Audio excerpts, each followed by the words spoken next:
E nós já estamos a postos aqui para receber o convidado desta noite, candidato Jair Bolsonaro, do PSL. Olá, o nosso candidato, segundo entrevistado. Boa noite. Boa noite, bem-vindo, candidato. Muito obrigado pela sua presença. Eu peço ao senhor que ocupe a sua cadeira, com aquele cuidado só porque a mesa é giratória. Muito Isso aqui está parecendo uma plataforma de tiro de artilharia, então estou confortável aqui. Esteja certo de que não é. Vamos lá, Renata. Vamos lá, o Jornal Nacional, boa noite, candidato novamente, o Jornal Nacional dá sequência hoje à série de entrevistas ao vivo com os principais candidatos à presidência da República, mais bem colocados na última pesquisa Datafolha de intenção de votos. Luiz Inácio Lula da Silva, candidato do PT, aparece em primeiro lugar na pesquisa, mas o ex-presidente não pode dar entrevistas por determinação da Justiça. Ele está preso em Curitiba, condenado por corrupção passiva e lavagem de dinheiro. A ordem das entrevistas foi determinada em sorteio com a presença dos assessores dos candidatos. Ontem esteve aqui Ciro Gomes, do PDT, hoje é a vez de Jair Bolsonaro, do PSL, como dissemos. Amanhã, Geraldo Alckmin, do PSDB, e na quinta-feira, Marina Silva, da Rede. Nas entrevistas, nós abordamos os temas que marcam cada uma das candidaturas, questionamos assuntos polêmicos e tratamos da viabilidade de alguns pontos dos programas de governo. Na semana de 17 a 21 de setembro, os candidatos mais bem pontuados pela pesquisa Ibope ou Datafolha, mais recente da ocasião, também vão estar no Jornal da Globo. O tempo total desta entrevista é de 27 minutos e não pode ser ultrapassado porque foi esse o tempo dado ao candidato Ciro Gomes na entrevista de ontem. Ao fim, o candidato terá mais 1 minuto para dizer que Brasil que ele quer para o futuro. E o tempo começa a ser contado a partir de agora.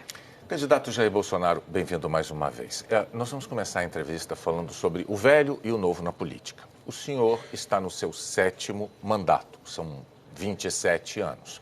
Por que é que o senhor se apresenta como o novo, contra tudo que está aí, se o senhor e a sua família, como tantas outras famílias de políticos, fizeram da política uma profissão, vamos dizer assim. O senhor vive da política e vive para a política, como outras famílias fizeram o mesmo, e o senhor as critica muito duramente. Geralmente, quando se fala em família na política, se tivesse, na forma de fazer política, ocupado altos postos, com toda certeza eu estaria envolvido na Lava Jato hoje em dia. Então, mantive a minha linha em Brasília. Inclusive, citado no mensalão por Joaquim Barbosa como o único deputado da base aliada que não foi comprado pelo PT. Citado por Alberto Youssef como um dos 3 deputados do PP que não buscou dinheiro na Petrobras. E também, na questão da JBS Friboi, fui o único deputado que recebeu do partido dinheiro oriundo da JBS Friboi e devolveu para o partido.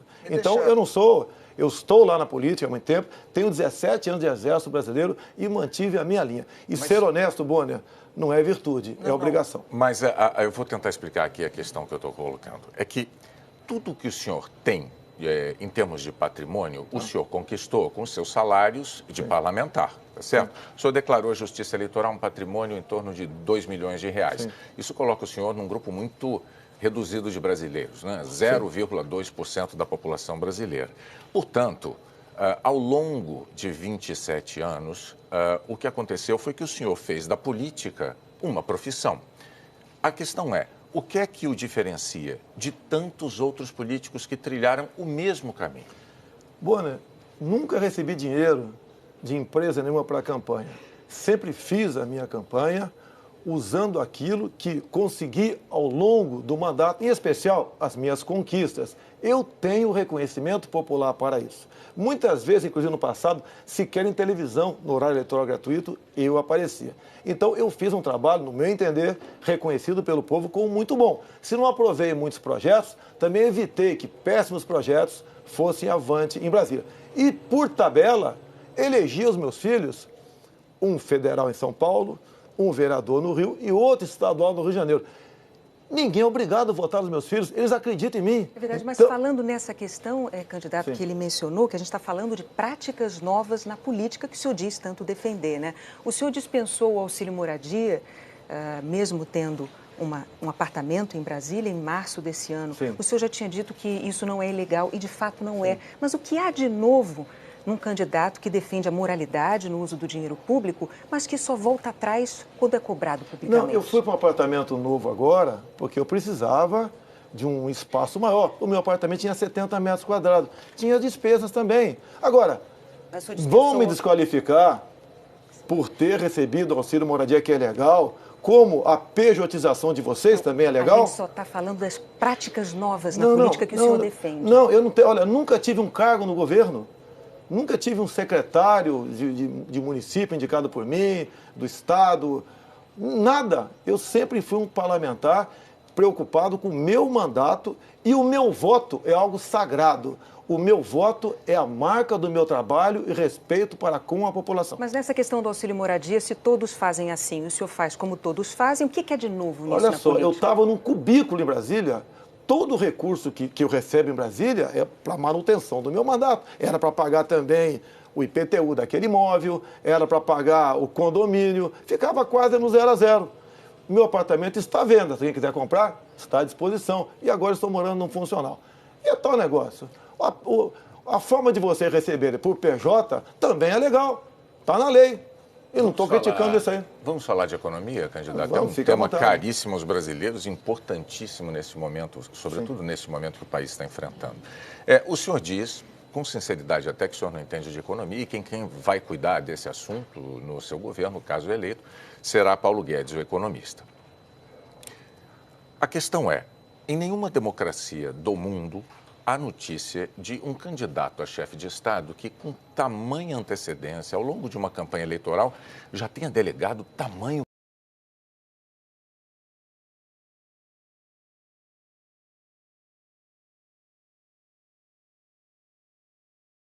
refém de um subordinado tão poderoso em quem o eleitor nem vai votar. Primeiro, o Lula, que não entendia de economia, teve um ministro da mesma médico. Dilma Rousseff, que entendia de economia, levou o Brasil ao caos. Eu parto no princípio, você tem que confiar nos homens e nas mulheres. Eu, às vezes, me pergunto, o que o senhor Paulo Guedes viu em mim?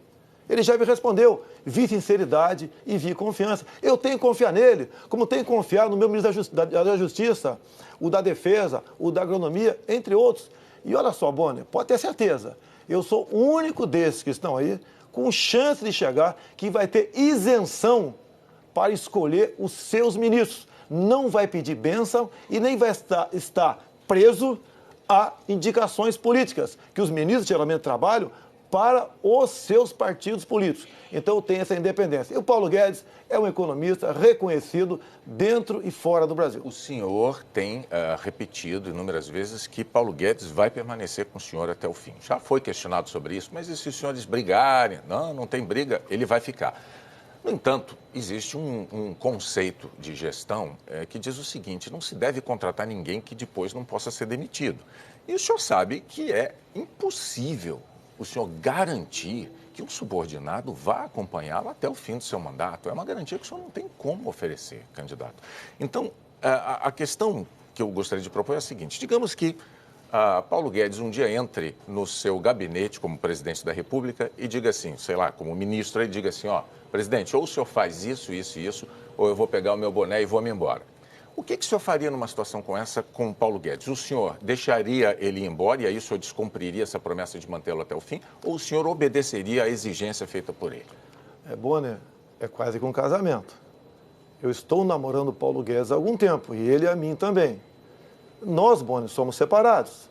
Até o momento da nossa separação, nós não pensamos numa mulher reserva para isso. Se isso vier a acontecer, enorme para com o futuro do Brasil. Tenho certeza, acredito nas propostas dele e ele vai implementar. Se não vai implementar todas, é porque temos, sim, um filtro chamado Câmara e Senado. Nem tudo o que ele quer ou o que eu quero podemos aprovar, porque passa pelo Parlamento brasileiro. O senhor está, então, agora admitindo que existe essa possibilidade de Paulo Guedes, em algum momento, se descasar do senhor, para usar uma comparação que o senhor está falando. Paulo Guedes, Boni, quando nós nos casamos, né, eu com a minha esposa e você com a sua, nós juramos fidelidade eterna. E aconteceu um problema no meio do caminho, que não cabe a ninguém discutir esse assunto. Duvido, pelo que conheço de Paulo Guedes. Eu passei a conhecê-lo muito mais, depois comecei a conversar com ele, esse descasamento esse divórcio venha a acontecer. O único substituível nessa história sou eu, que daí troca todo o ministério. Fora isso, se porventura vier a acontecer, pode ter certeza, né, que não será por um capricho meu ou capricho dele, que nós estamos imbuídos, eu e Paulo Guedes estamos imbuídos em buscar dias melhores para o nosso Brasil.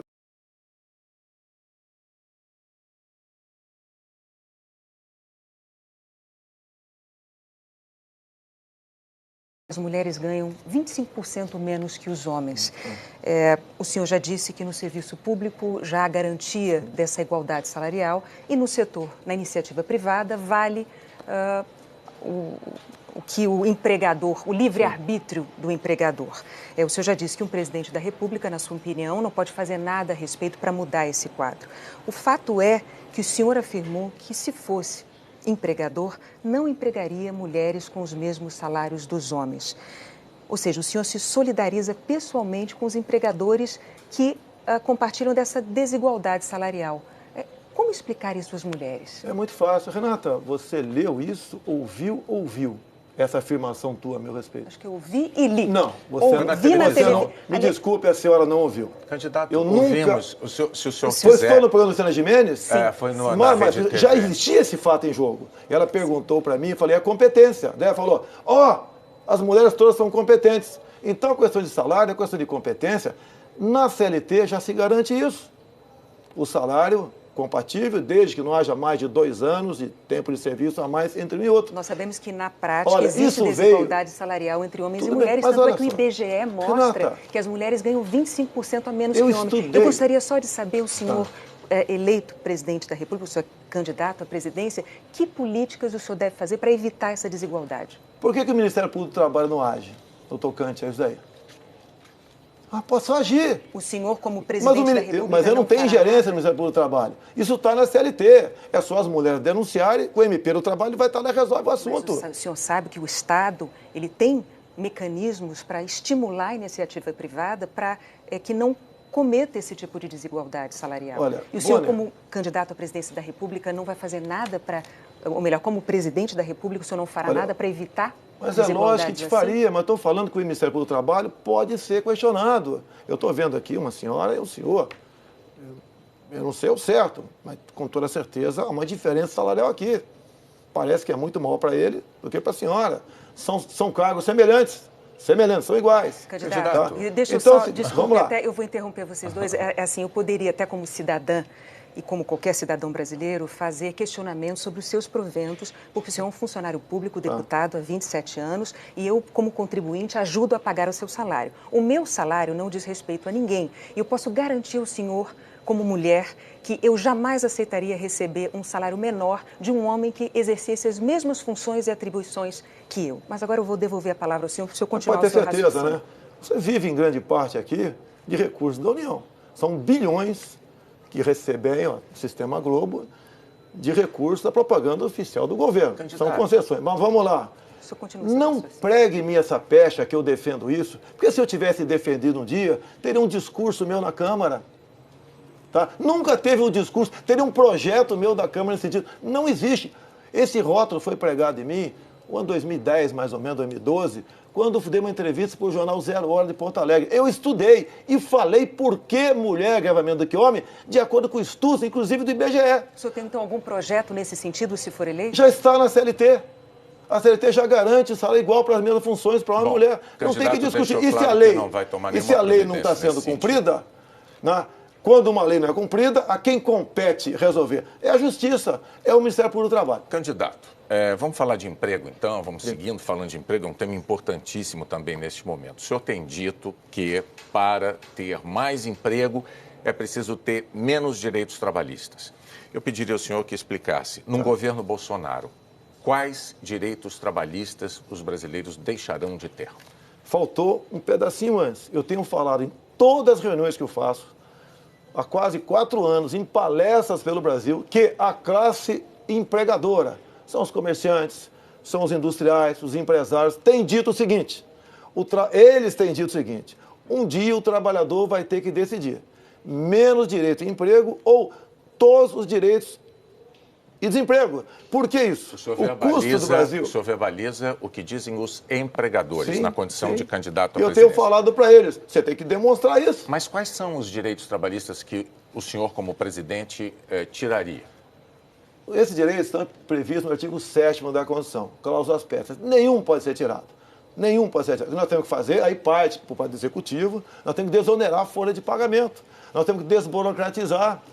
Nós temos que desregulamentar muita coisa. Evitar que para se abrir uma empresa leve em média aí 100 dias no Brasil. E isso nós temos que fazer para ajudar. Tem emprego no Brasil. Porque, olha, Boni, você não consegue no Brasil... Eu estou tentando extrair do senhor uma informação objetiva com o seguinte propósito. Não seria mais correto, antes da eleição, o eleitor saber, o trabalhador saber, de que tipo de direito o senhor está disposto a tirar? Que tipo de direito o senhor está disposto a suprimir uma vez eleito? Para não ter uma surpresa depois. Desculpa, Boni, quem porventura tira direito não vai ser o chefe do Executivo, vai ser a Câmara e o Senado. Só vai propor ao Congresso? Só se você tiver uma nova Assembleia Nacional Constituinte.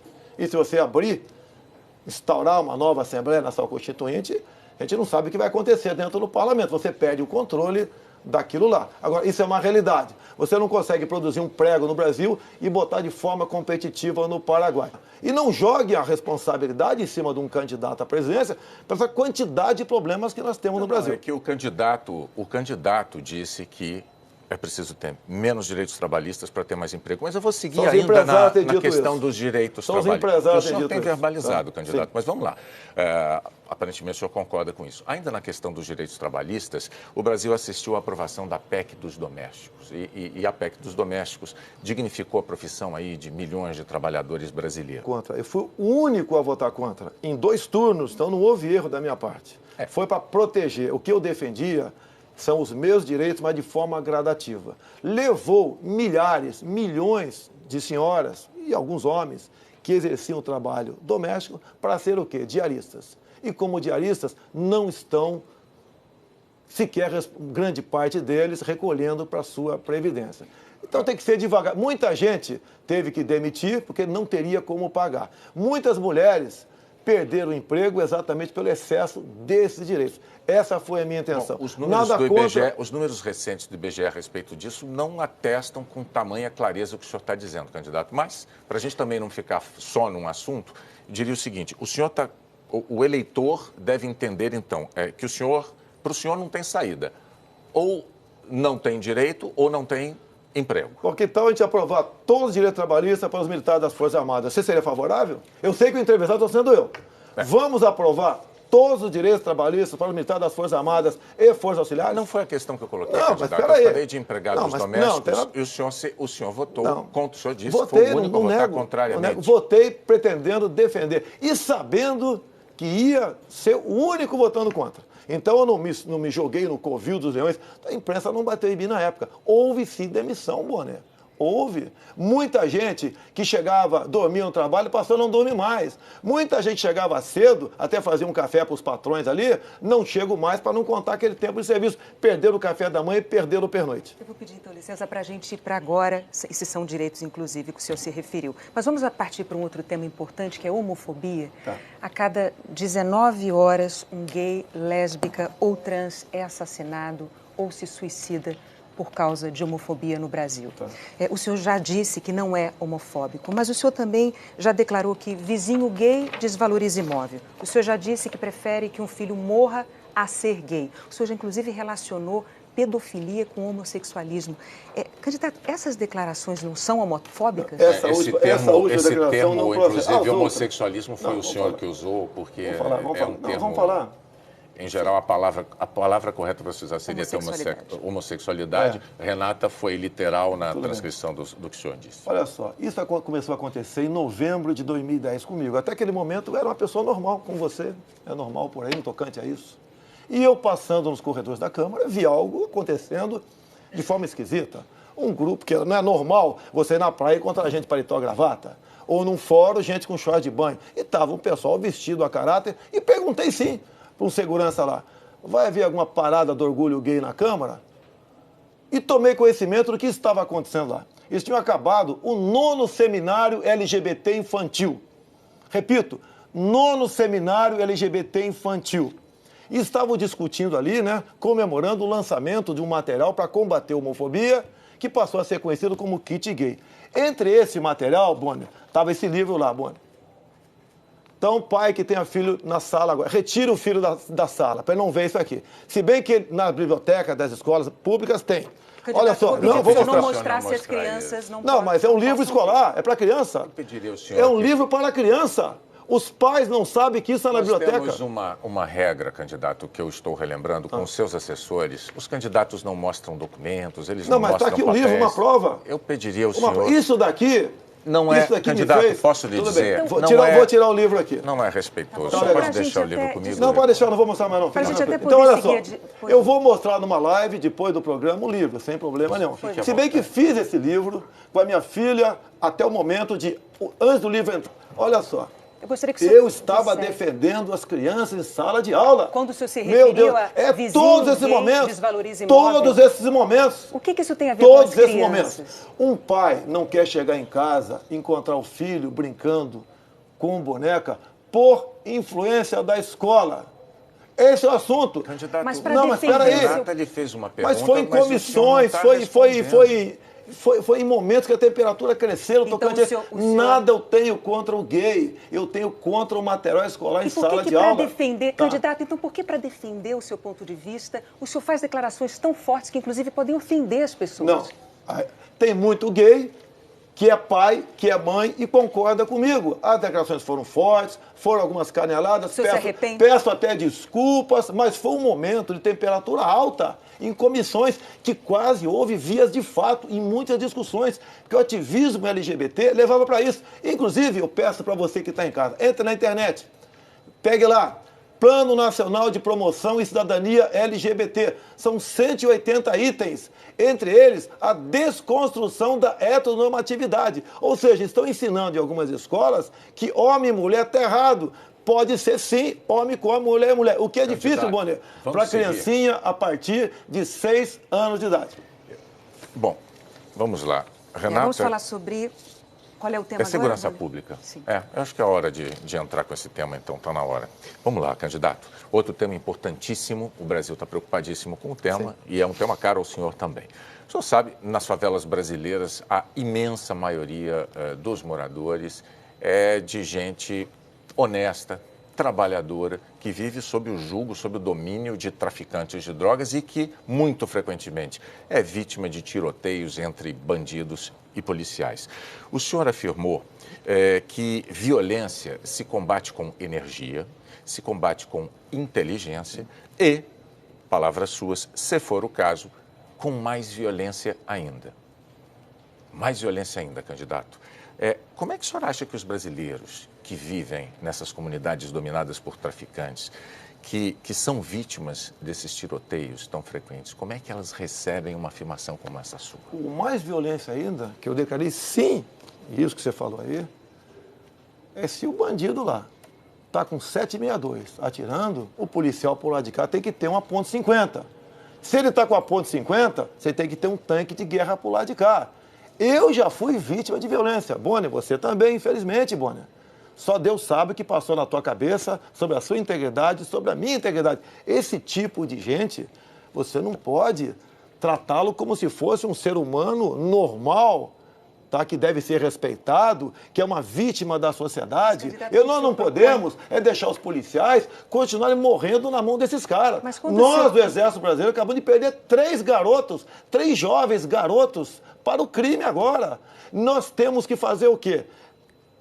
Em local que você possa deixar livre da linha de tiro as pessoas de bem da comunidade e com tudo para cima deles e dá para o policial e dá para os agentes da segurança pública o excludente de licitude. Ele entra, resolve o problema, se matar 10, 15 ou 20, com 10 ou 30 tiros cada um, ele tem que ser condecorado e não processado. Desculpe, mas como evitar, então, uma tragédia maior quando o senhor defende mais violência do que essa que nós já temos, com tantas balas perdidas que acometem as pessoas não só dentro e fora das favelas, ou para o senhor não há alternativa? só com mais violência. A violência é contra quem está com arma na mão. Nós, das forças do Exército Brasileiro Especial... A medida também atinge inocentes. Então não vão botar o policial para invadir essa comunidade tomada pelo tráfico. Nós, no Haiti, militar do Exército Brasileiro, sem o preparo que tem o policial militar aqui, resolveu, pacificou o Haiti. Porque nós tínhamos uma forma de engajamento.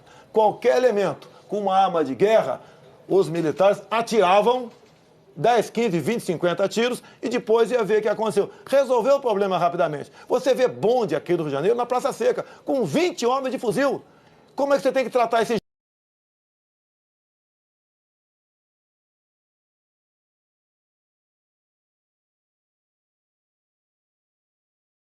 Infelizmente, vou continuar assistindo morte de policiais e integrantes das Forças Armadas em todo o Brasil. No meio de tiroteios. Mas é muito simples. Então não vamos botar tropa na rua. Vamos deixar a PM a quartelada também. Eu vou convidar o senhor para a próxima pergunta, que também é importante. A gente vai falar de composição política, de aliança, do seu vice. O seu candidato a vice, o general Hamilton Mourão, ao falar sobre crise política brasileira, é uma crise que tem se estendido já há um bom tempo, ele falou para um grupo de militares no ano passado. Ele disse o seguinte, eu vou ler aqui a frase dele. Os poderes terão que buscar solução.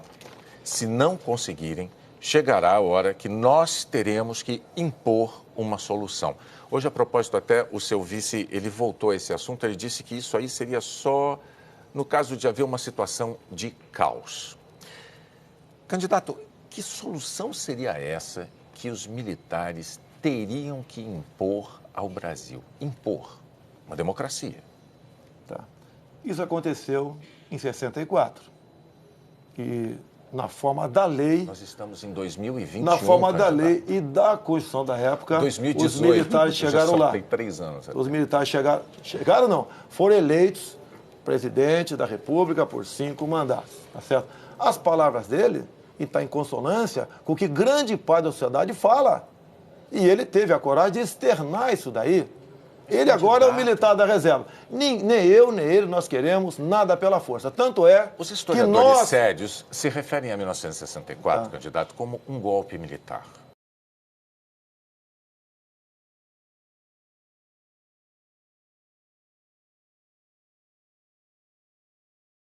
Anos. Nós estamos em 2018. Em 2018, o seu vice dá uma declaração como essa, dizer que os militares vão impor uma solução. Como fica a Constituição numa situação como essa? Olha, no meu entender, foi um alerta que ele deu. E no mais, eu deixo os historiadores para lá.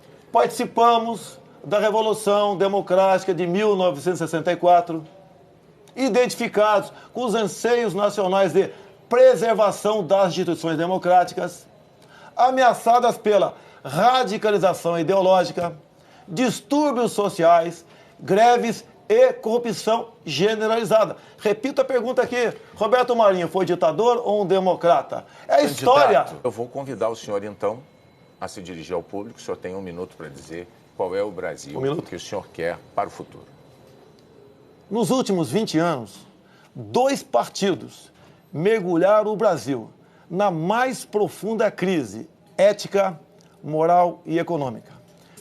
Ricos e pobres, homens e mulheres, para buscarmos o bem comum. Nós, no Brasil, temos tudo para sermos uma grande nação. Só falta essa união entre nós e que o presidente eleja indique seus ministros sem indicação política. Muito obrigado a todos. Eu tenho que respeitar o tempo que foi concedido ontem ao candidato Ciro.